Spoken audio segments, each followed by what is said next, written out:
Hey class, I'd like to talk to you about what makes living things living, and maybe non-living things non-living, but mainly we're going to focus on living things today, and we call these things life functions. So let's get started. Life function, what are they, and how do they distinguish something from living and non-living? Non-living things certainly do some of these things, but the key is that they will not do all of these things all the time. So what's the first one? Let's take a look.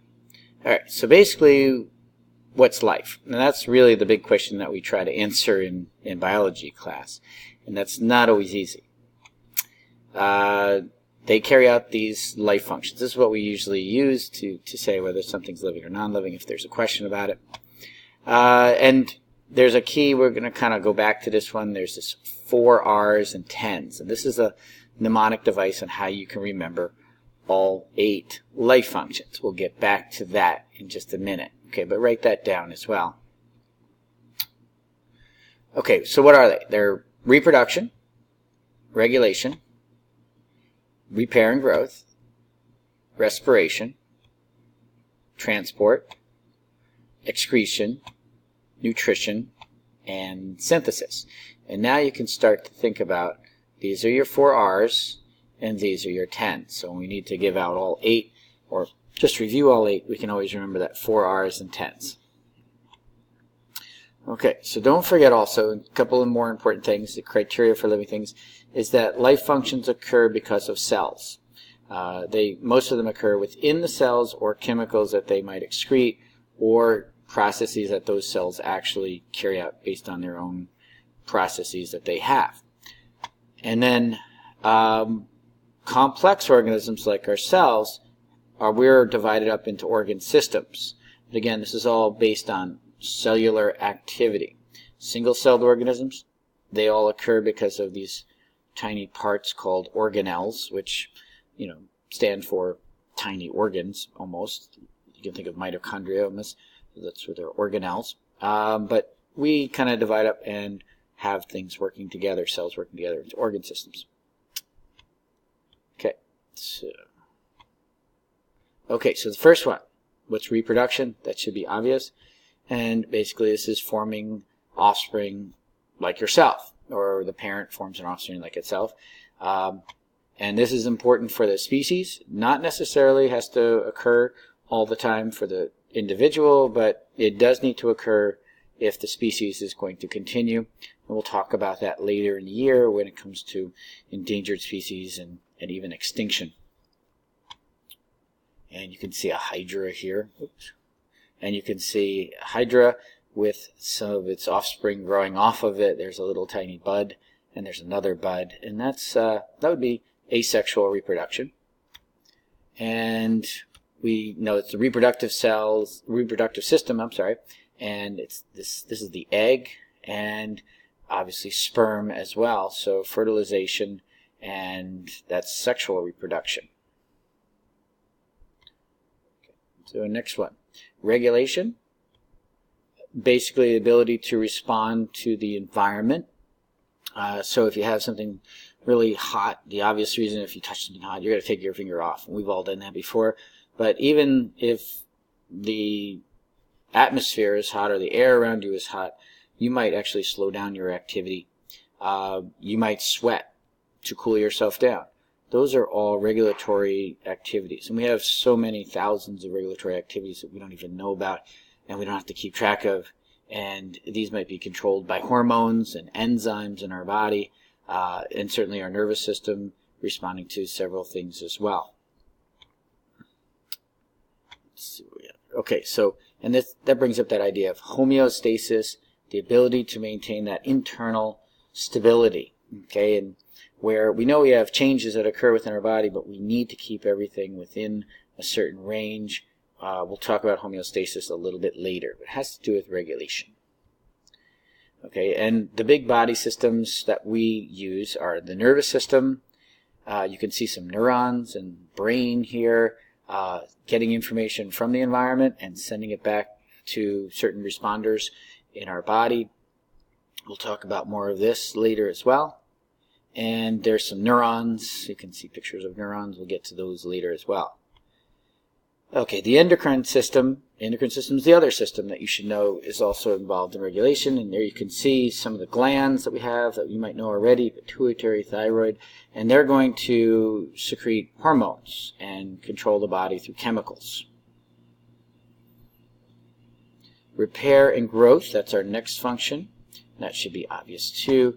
Basically what we do is we increase in size. So when you're growing, you went from a little baby to full-grown adult, you're basically gaining cells. You know, you're made up of more cells now. Not like your cells actually got a lot bigger. It's just that you got more of them. And you also need to, throughout your life, replace your worn-out old cells. And certainly the digestive system is not directly related to this, but it's providing the nutrients that allow your body to do the repair and growth. Respiration. This is called cellular respiration, and we want to make sure we know the difference between cellular respiration and breathing.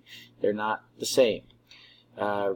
Respiration is converting your energy into more usable forms. We're going to get into ATP later, but this happens at the cellular level. You might remember the mighty mitochondria. The mitochondria are involved in this. And like I said, don't get this confused with breathing. We breathe to get oxygen into our body to do aerobic respiration later, or aerobic respiration all the time, but they're not the same. Okay, so respiration, cellular process that converts our energy into more usable forms.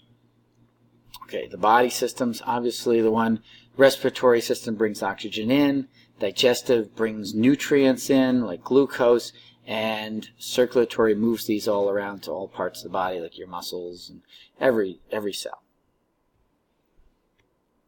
Transport is movement of materials from one place to another. We're constantly doing that, yes. And you might think circulatory system, and you're right. Circulatory system is a big part of transport. In single-celled organisms, it might be just the cytoplasm moving around the cell, and that'll also transport nutrients around the cell too. All right, so obviously some materials we might need to bring around: food, oxygen, waste products, hormones, various other nutrients and minerals. There's tons of things that we need to move around our body. Okay, so we see our circulatory picture. There's a picture of blood that's been color enhanced. You can see definitely the red blood cells. There's some white blood cells. And there's even some viruses and things like that might be in our blood as well. All right, let's see. Excretion. This is the removal of metabolic wastes, and those can include urea. That's a key component of urine and sweat. Feces, which is more eliminatory. You eliminate that more than excrete it, but that's our parts of our food that basically didn't digest. And carbon dioxide, yeah, breathing out, you're releasing carbon dioxide as a waste product from cellular respiration, and that's part of excretion as well. And salts through our skin. Those are just a few. And we call this the excretory system. We also divide that into many different parts. You'll see the urinary system, you'll see the lungs, you'll see the skin, but right there is a picture of the urinary system. And so we mentioned lungs and skin too. Okay, nutrition. Basically this is exactly what it sounds like. You're taking and using parts of your food. We call these parts of our food nutrients, and we need those for repair and growth and proper functioning of the body. The body systems are digestive. That's the big one, where we break our food down into small parts that we can absorb and use. And we're going to be talking about two different types of nutrition this year. Autotrophic, which where you make your own food. Auto, think of self, and then trophic is basically your nutritional level, and you're making your own food. These are things like plants. Some bacteria will make their own food as well. We call those chemotrophs, but the photosynthesis and chemosynthesis we'll get to a lot later. We'll get to later in the year. And then there's, of course, like us, we're the heterotrophs. We consume food. We have to take in nutrients and food and use those to build parts of our body. Our energy level, our basic processes of our body involve taking in those nutrients, and that's a heterotroph. And finally, synthesis. This is the last one. Synthesis is basically making complex substances from simple. So you're going simple to complex.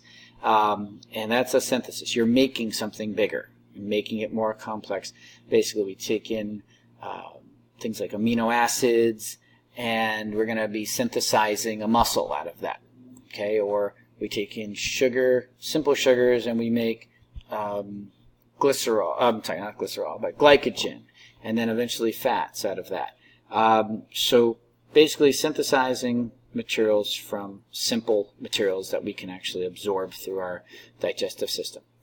Okay, well that ends our life processes, and hopefully you got all that down, and we can utilize these life processes to identify living things from non-living things, and we'll know what's the difference basically and the meaning of life, and that's the idea here. Okay, hopefully that was informative and you learned something, and we'll see you in class. All right, bye.